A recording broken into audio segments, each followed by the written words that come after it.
What is your perception of Muslim women? Very much influenced by religion, and probably not as free as a Western woman would be to basically dress the way she wants and speak the way she wants. They can have a hard life. You know, sometimes they face quite a lot of difficulties and they are discriminated. But my personal, you know, attitude is I just consider them exactly like me. I don't really have a perception. I don't know any Muslim women to form an opinion, really. In the UK, I think that they probably have a lot more freedom than anywhere else in the world. I actually live out in Singapore, so there's a lot of Muslim women there. And I think that there are some times when they do have a lot of freedom, but there's a lot of times in certain countries where they're very repressed. So it really changes on where you are in the world. I guess quite repressed, or at least that's how it seems in general. Like when you walk around, they're always kind of, I mean, I don't really know. Well, as a judge, how were you perceived as a Muslim woman in the UK to maybe your colleagues and things like that when you first became a Muslim? When was it really that you became Muslim? Just before Ramadan last year. I don't at the present time make a big issue of it.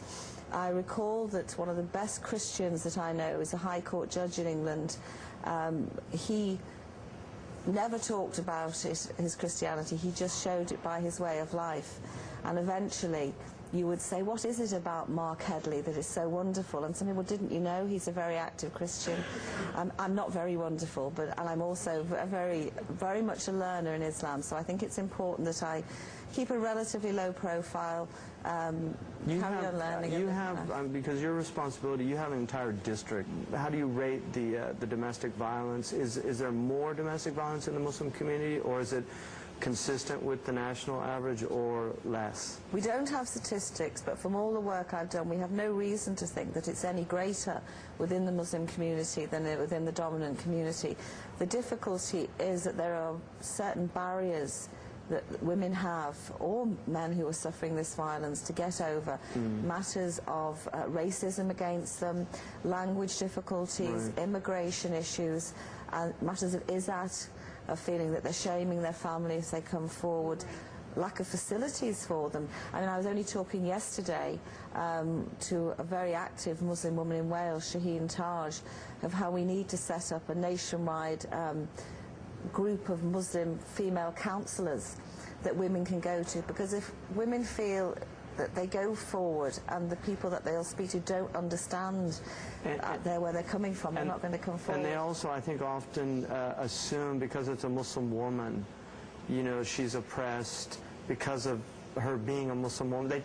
People tend to not be able to see it as this is a human problem. They really begin, just because of the mere fact it's a Muslim woman, there's an automatic assumption that it's related to the religion, which is a real problem.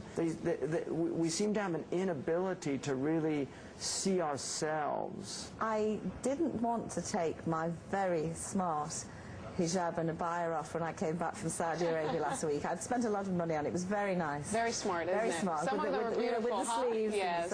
And also, partly because I didn't want to take it off, but secondly, as an experiment, I kept it all on going through Heathrow and Manchester Airport just to see what the reaction would be to me. And it only took minutes in Manchester Airport for a man to be very rude to me. Really? What happened? Which never happened before. Has never happened before. What and people don't realize Get out of the way, you.